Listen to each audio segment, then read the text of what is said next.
होते हैं। तो उस दौरान मैंने एक शेर लिखा था कि सच्चे दोस्त वो नहीं होते, सच्चे दोस्त वो नहीं होते जो हाथों में जाम देते हैं। सच्चे दोस्त वो नहीं होते जो हाथों में जाम देते हैं। सच्चे दोस्त वो होते हैं जो बहकते कदमों को थाम देते हैं।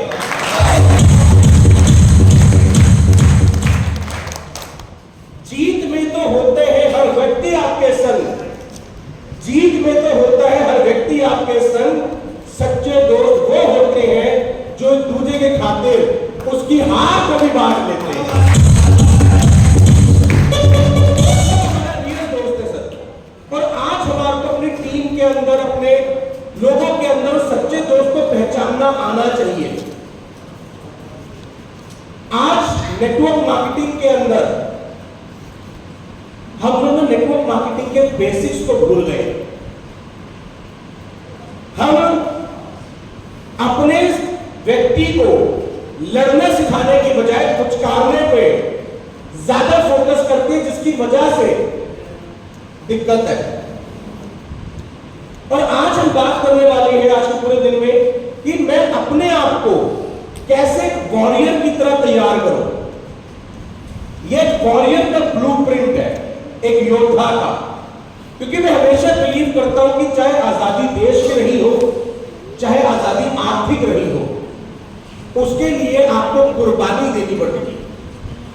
नेताजी सुभाष चंद्र बोस ने भी बोला था ना कि तुम मुझे खून दो, मैं तुम्हें आजादी दूंगा। हुआ था क्या? उन्होंने आपको यह मानता था कि तुम मुझे बंदूक ला के दो, मैं तुम्हें आजादी दूंगा, तुम मुझे तलवार ला के दो, मैं तुम्हें आजादी दूंगा? नहीं, उनका बिल्कुल साफ था कि तुम मुझे खून दो, अगर तुम अपना बलिदान मुझको दो तो मैं तुम्हें आजादी दूंगा। सर, आजादी चाहे देश की रही हो, चाहे आर्थिक रही हो, आपको एक योद्धा बनना पड़ता है। और आज हम उसी योद्धा का ब्लूप्रिंट डिस्कस करेंगे कि आखिर एक योद्धा बना कैसे जाता है। हो सकता है इसमें से आपको बहुत सारी चीजें पता भी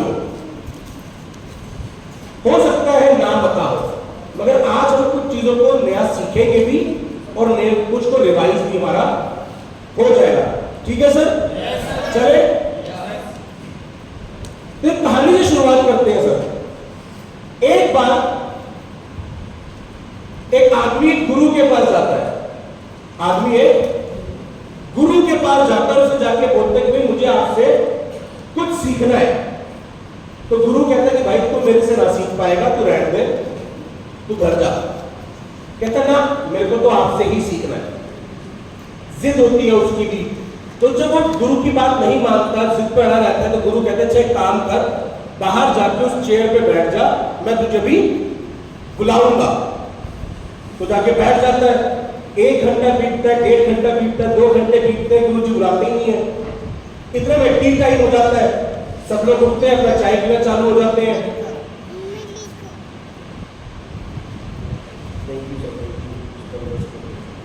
थैंक यू एजुकेशन, एक जोरदार ताली मारो मेरे सर के लिए।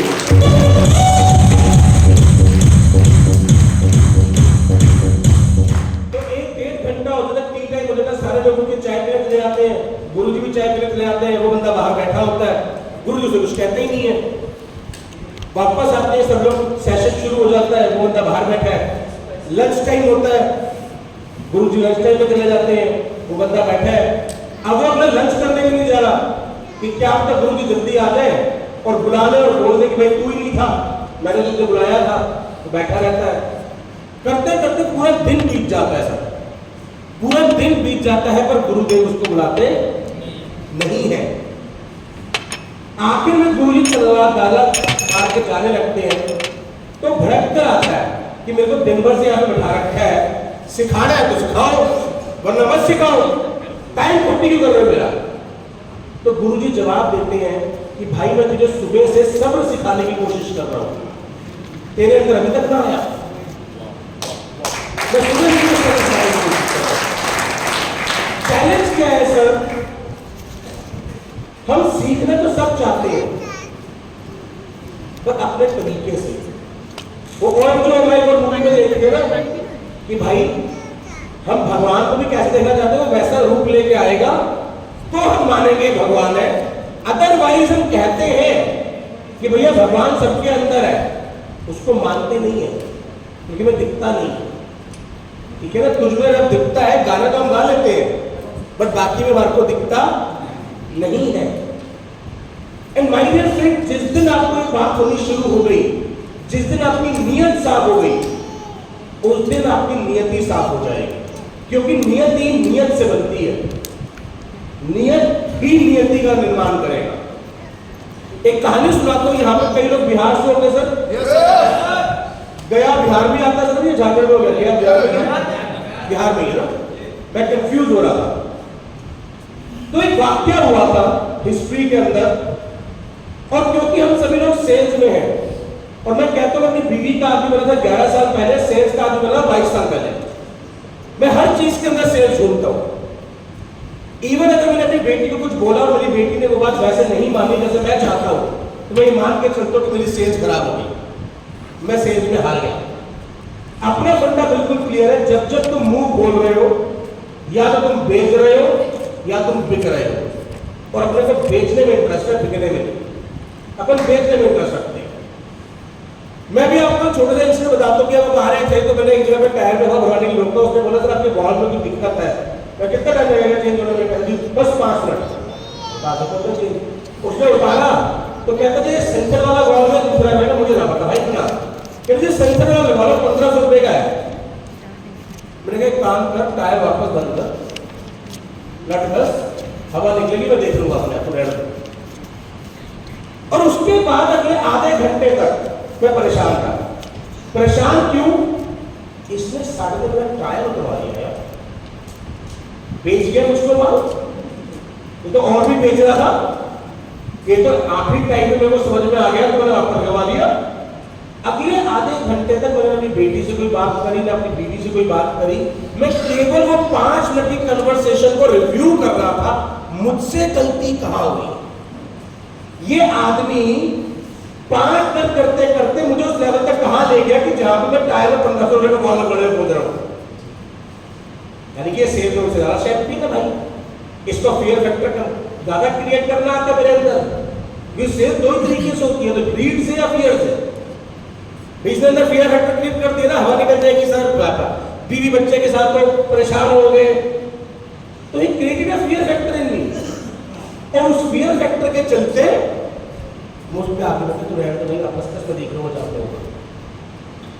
तो एवरी सिंगल कम्युनिकेशन को मैं इवैल्यूएट करता हूं, एवरी सिंगल कम्युनिकेशन, हर एक सिंगल मैसेज को मैं इवैल्यूएट करता हूं। मैंने मैसेज भेजा, क्या मैसेज का वैसा रिस्पॉन्स आया जैसे मैं चाहता हूं? और जब हम ये काम करना शुरू करेंगे तो आप देखेंगे आप अपने आप चीजों को सीखना स्टार्ट हो जाएंगे। तो एक कहानी मैं आपको बताना चाह रहा था कि बोध गया में महात्मा बुद्ध जी का स्थान है, और इतिहास में एक इंसिडेंट दर्ज है कि अंगुलीमाल नाम का डाकू था जिसने 100 लोगों को मारने की कसम खाई। और क्योंकि उसको गिनती याद न रहती, इसलिए उसने क्या किया, उंगली काटेगा और गले में माला बना लेगा। अब जरा सोच के देखिए कि क्या 100 लोग उसको एक साथ मिल गए होंगे? नहीं, एक आज मिलेगा, एक कल मिलेगा, एक परसों मिलेगा, कोई 4 महीने के बाद मिलेगा, ऐसे ही होगा। तब तक वो जो अंगुली उसके गले में डली हुई है, वो क्या करेगी? वो सड़ेगी, बदबू फैल जाएगी। पता नहीं कभी नहाया होगा, नहीं नहाया होगा, कितने टाइम में नहाया होगा। यानी कि वो कॉन्स्टेंटली एक ऐसे एनवायरनमेंट में है जो उसको उसका गोल याद करवा रहा है। वो बदबू उसके गोल को उसको याद करवा रहा है। मुझे 100 लोगों को मारना है, मुझे 100 लोगों को मारना है। कितना क्रूर वो डाकू रहा होगा, उसका नेगेटिव मानसिकता कितनी नेगेटिव रही होगी।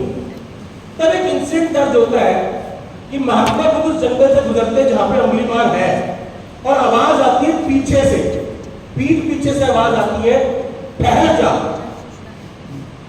ठहर जा।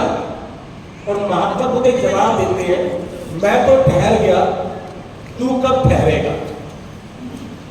बस इतनी सी कम्युनिकेशन हुई है। और इतनी सी कम्युनिकेशन के अंदर अंगुलीमाल जैसे नेगेटिव प्रोस्पेक्ट अपनी ज्वाइनिंग दे जाता है। वो आता है, उनके आगे अपना गंडासा रखता है और हाथ जोड़ के बैठ जाता है। जरा सोच के देखिए, मैं इसको इतिहास की सबसे बड़ी सेल्स मानता हूं। फेस टू फेस प्रेजेंटेशन भी नहीं हुई, नजरें भी नहीं मिली, सिर्फ 4 अक्षरों की प्रेजेंटेशन की गई, मैं तो ठहर गया, तू कब ठहरेगा, और अगले की ज्वाइनिंग आ गई। ऐसा महात्मा बुद्ध ने 4 शब्दों में क्या कह दिया कि अंगुलीमाल जैसा नेगेटिव इंसान उनके कदमों में आके बैठ गया। सवाल ये जो आपको बता कि इन शक्लों में इस लाइन में ऐसा बोला क्या है, क्या कम्युनिकेट किया महात्मा बुद्ध ने अंगुलीमाल को? जी सर, हाँ जी सर,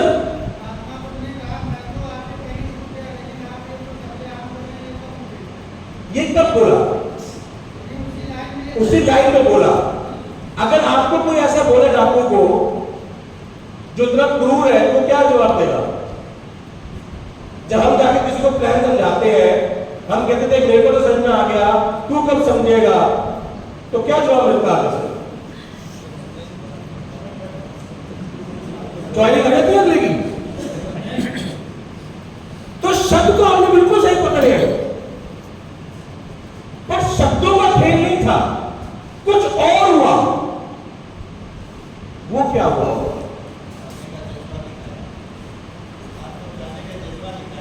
क्या जज्बा दिखाया होगा?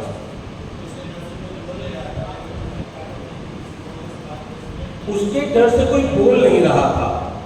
ओके,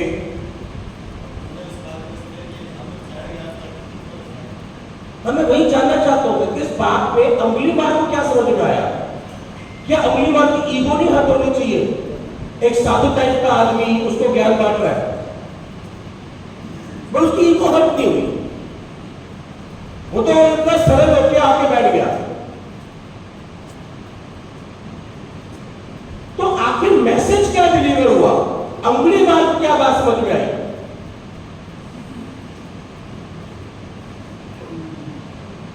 चलिए, वक्त की लिमिटेशन में बताता हूं, आप में से कई लोगों की बात बिल्कुल ठीक है। आप जरा सोच के देखिए, जिस जंगल से अगर हम जा रहे होते महात्मा बुद्ध की जगह और आवाज आती है, हमें पता अंगुलीमाल डाकू है, तो हम क्या करते? हम भागते, हम भागते। और खुदा ना खास्ता अगर अंगुलीमाल सामने आ ही जाता तो हम क्या करते? वो तो मारने के बाद उंगलियां उसको ऐसे दिख जाती, उंगलियां छुपा के क्या करोगे? उसने मारने के बाद उंगली काटनी थी, काटने से उंगली बड़ा मारा था।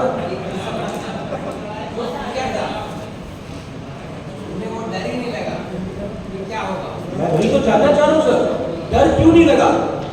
अगर मान लीजिए अंगुलीमाल हम भाग रहे होते और सामने आके खड़ा हो जाता, तो आपकी मेरी प्रतिक्रिया क्या होती? हाँ जी, बचाव करते। किस चीज का? क्या बोलते मुझसे? अगर मान लीजिए हम लोग जा रहे हैं और अंगुलीमाल हमारे सामने आके खड़ा हो जाता, तो हम क्या बोलते?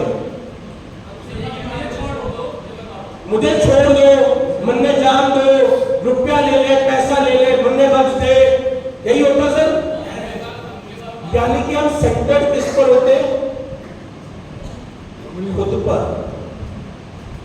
उस कन्वर्सेशन में हम बेनिफिट किसका ढूंढ रहे होते? अपने आप का, ना कि अंगुलीमाल।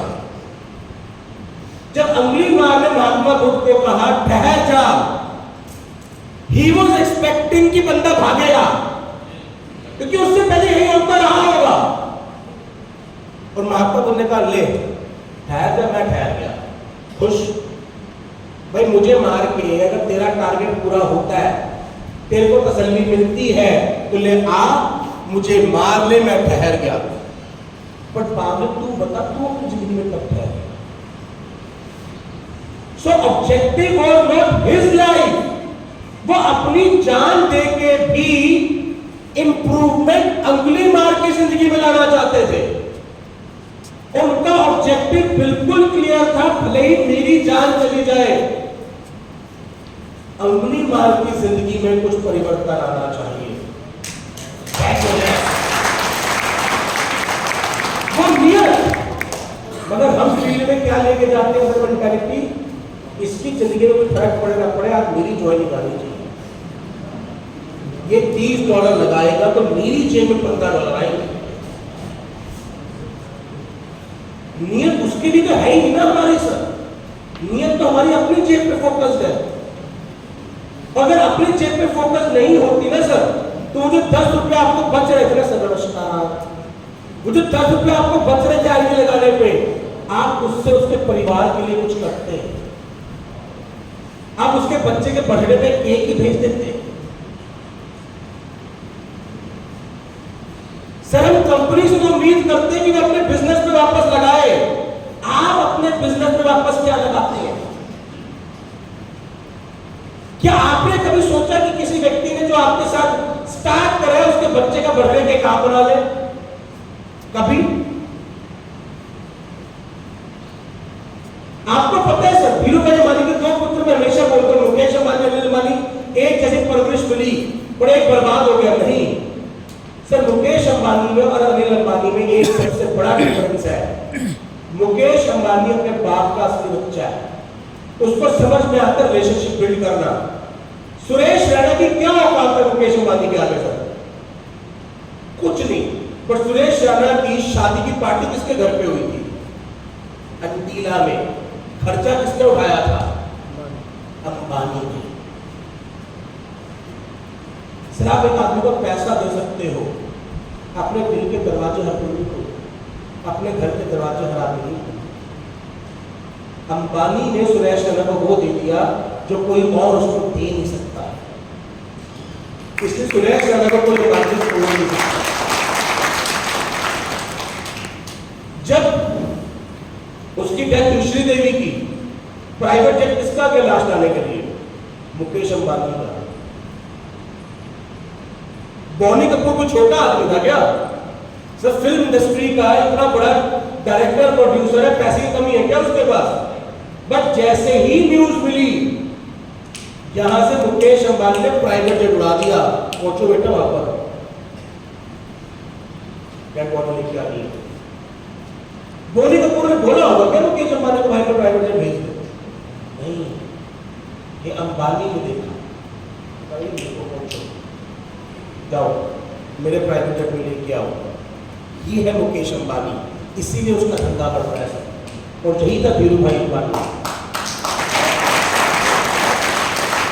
बात याद रखो, आपके बदले पैसा कोई भी दे सकता है, आपकी नीयत नहीं दे सकता। आपको नीयत देनी होती है अगले को। पैसे से लोग नहीं जुड़ते सर, पैसे की वजह से साथ आते हैं। अगर पैसे की वजह से जुड़ते होते तो जो चोर कभी आपस में झगड़ा ना करें। वो पैसा लूटने के लिए साथ आते हैं, पैसा कमाने के लिए साथ आते हैं। जुड़ते प्यार से है, नियत से जुड़ते हैं सर। पैसे से जोड़ा नहीं जाता, जोड़ा प्यार से जाता है। पैसे के तो केवल साथ आते हैं, और जब तक वो मॉनेटरी इंपैक्ट है तब तक वो साथ रहेंगे। जहां पर मॉनेटरी फैक्टर खत्म हुआ वो अलग हो जाएंगे। बट अगर आपने किसी को प्यार दे दिया, अब ये आपके साथ बरबर रहेगा। प्यार से पैदा होती है सर। बच्चों की तरह मारती कौन है, मां या बाप? घर किसकी मां को छोड़ के जाता है? घर किसकी मां को छोड़ता है? बाप। बच्चा मां के मार खा के कभी घर में छोड़ता, बाप के मुंह से जब थप्पड़ पड़ता है तो घर छोड़ देता है। क्यों? मां की मां है तो मां के मार के भी नहीं छोड़ता। सर उसको मां की नीयत का पता है। मां ये भी बोल देगी तूने खाना नहीं खाया तो जान से मार दूंगी, उसको पता है कर मेरे लिए ही है, उसको नीयत साफ है। बाप के साथ ईगो क्लैश होता है। आप कभी भी देख लो, आप अपनी मां को 10 बार गले लगा लोगे, बाप को गले लगा के दिखाओ, अकड़ ही आ जाती बीच में, अच्छा मैंने बोला वहां पे रिश्ते से नहीं होना बनता है। अच्छा मां के साथ कभी को नहीं आएगा, आप जाओगे गले भी लगा लोगे, मुन्ना भाई एमबीबीएस मूवी में भी हमने यही देखा, मां को जादू के झप्पे तो हर बार दे रहा है, बाप को जादू के झप्पे लगे। क्यों? ये हमारा रियल लाइफ है सर। बाप के साथ ईगो क्लैश होती है, मां के साथ नहीं होती। So it is all about intention. तो स्टार्ट द डे में आपको ये बताना चाहता हूं, जिस दिन आप अपने अंदर अच्छी नीयत लाना स्टार्ट कर देंगे, आपकी नीयत भी अपने आप अच्छी होना स्टार्ट हो जाएगी।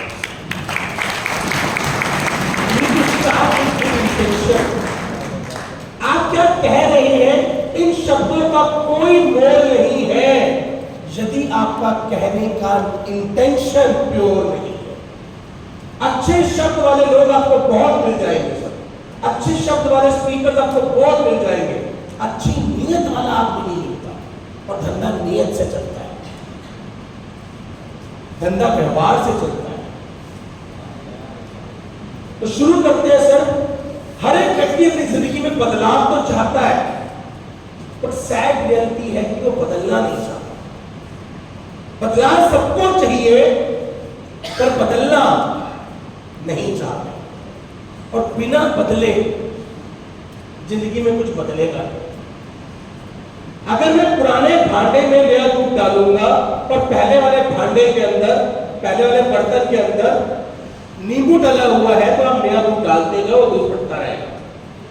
आपको या तो भांडा बांधना पड़ेगा, बर्तन धोना पड़ेगा, या फिर आपको बर्तन बदलना पड़ेगा। बिना उसके काम नहीं चलेगा। तो वॉरियर की स्पिरिट क्या होती है? कोई मुझे बता सकता है वॉरियर होता कौन है? Who is a warrior? एक योद्धा। भाई अब हम तलवार लेकर निकल नहीं लड़ने, तो आखिर एक योद्धा होता कौन है? किसको आप एक योद्धा बोलोगे? हम कह रहे वॉरियर बनना पड़ेगा, पर अगर मैं आपसे वॉरियर की डेफिनेशन पूछूं कि एक योद्धा होता कौन है, किसको बोलते हैं योद्धा? मेरी आवाज मुझे क्लियर आ रही है? तो एक योद्धा बोलते किसको है सर? जो अपनी टीम को साथ लेके आगे चले। और डेली लाइफ में योद्धा कौन रहेगा? जी सर।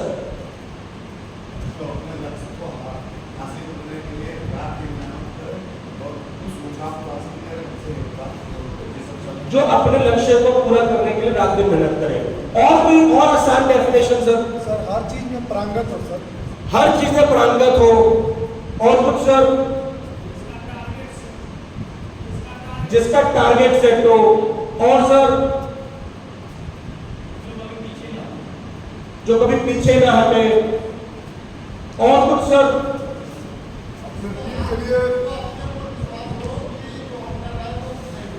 जिसको अपने ऊपर विश्वास हो कि जो हम कर रहे हैं वो सही कर रहे हैं।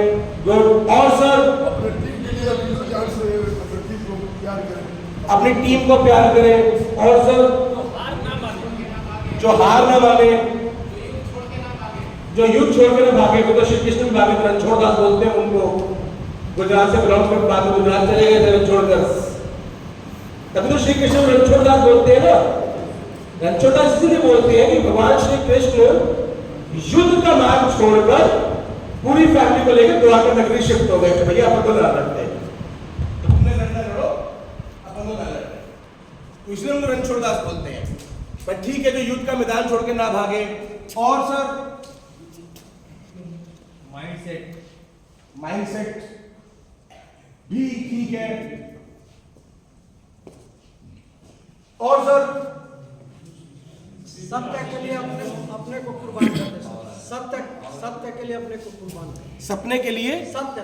सत्य के लिए खुद को कुर्बान कर ले। फिर तो बीवी मुझे रोज मारेगी अगर मैं ऐसा करूंगा। तो मैं रोज ही कुर्बान होता करूंगा, जिम्मेदारी कितनी बात। ये तो मैं भी नहीं करता भाई, मैं वही बोलता हूं जो उसको अच्छा लगे। सत्य बोलूंगा तो रोज मरूंगा मैं, और क्या फिर बोल नहीं पाऊंगा, फिर बोले लायक नहीं छूटूंगा मैं। सत्य के लिए खुद को कुर्बान करें। और सर एक लाइन अगर हमने बोलनी कुछ और?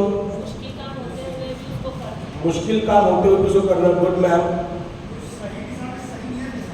सही दिशा में सही नियत के साथ बढ़े, सही टारगेट को लक्ष्य करके बने। बट ये सब चीजें होने में तो वक्त लगेगा ना। डेली बेसिस पे कैसे पता लगेगा कि आप वॉरियर है या नहीं? Every single day. टारगेट तो 3 साल में पूरा होगा, पर आज आपने ये दिन योद्धा की तरह बिताया या नहीं बिताया, ये कैसे पता लगेगा? अब मुसीबत भी डेली नहीं आती, डेली बेसिस पे कैसे पता लगेगा? सर नमस्कार। नमस्कार सर। भाई जो कल नहीं थे तो नमस्कार का मतलब बता देगा। मेरी भाषा में वॉरियर की केवल एक डेफिनेशन है, जो वो कहता है वो करता है। सिंपल। अगर तुमने आज बोला अपनी बीवी को बाजार घुमाने लेके जाओगे और तुम लेकर गए तो तुम योद्धा हो, और नहीं लेके गए तो तुम नहीं। अगर तुमने आज अपनी बेटी से वादा किया कि रात को पापा आके तुझे गुब्बारा लेके देंगे और तुमने वो गुब्बारा लेके नहीं दिया, तो तुम एक योद्धा नहीं हो मेरी नजरों में। क्योंकि योद्धा वो है जिसको अपनी जुबान से निकाली हुई बात सिर्फ प्रोफेशनल मैदान पे नहीं, हर एक मैदान पर पूरी करे। अगर तुमने बोला भाई आज 3 प्लान दे के घर पहुंचूंगा, तो तुम आपके 3 प्लान दे के घर पहुंचे हो, इररिस्पेक्टिव क्या सिचुएशन। भाई मर्सिडीज आएगी 5 साल बाद, वो 5 साल बाद का मैंने नहीं देखा, मगर वो 5 साल बाद मर्सिडीज तब आएगी जब तुम आज का दिन एक योद्धा की तरह बिताओगे।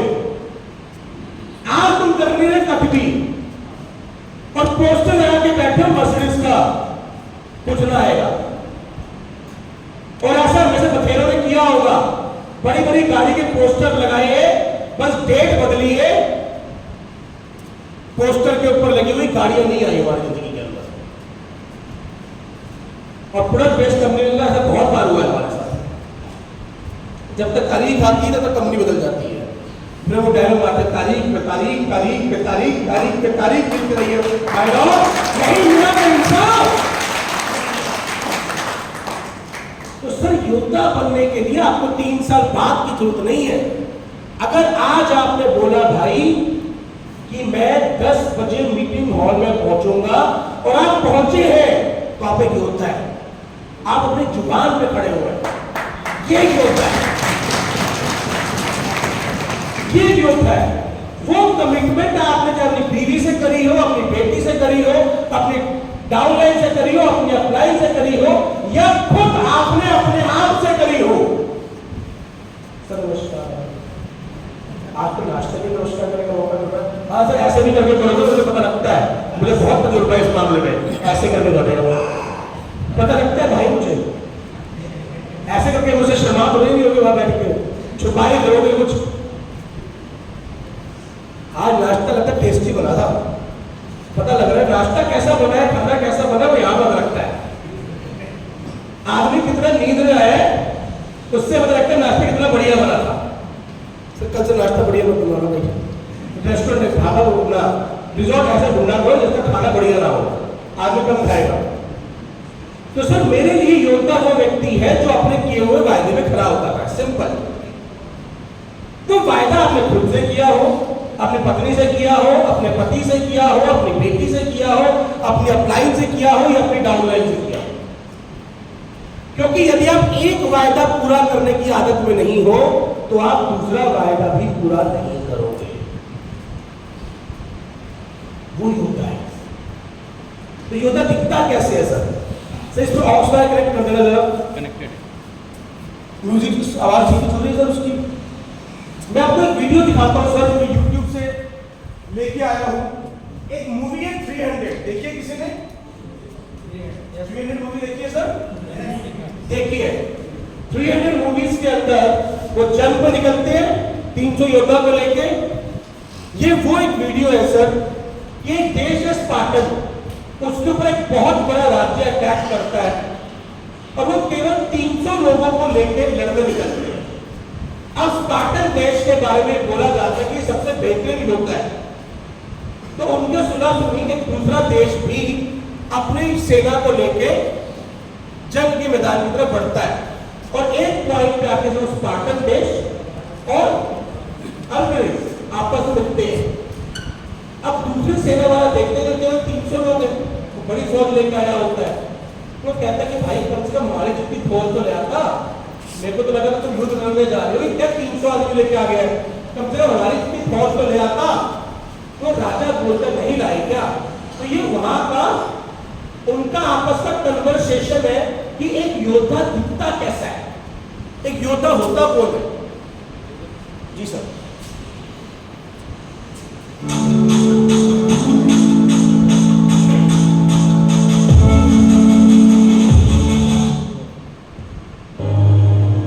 हमारे कदम उठे, हमारी जमीनों के लिए, हमारे परिवारों के लिए, हमारी आजादी के लिए हमारे कदम उठे।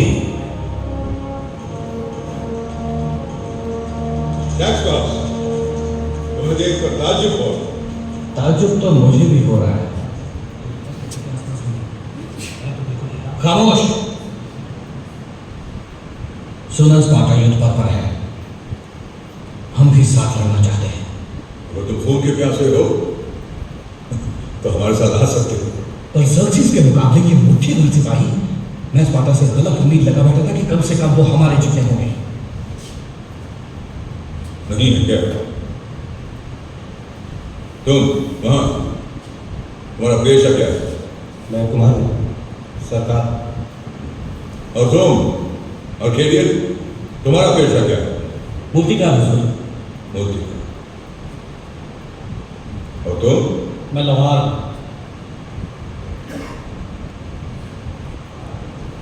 स्पार्टन्स, तुम्हारा पेशा क्या है?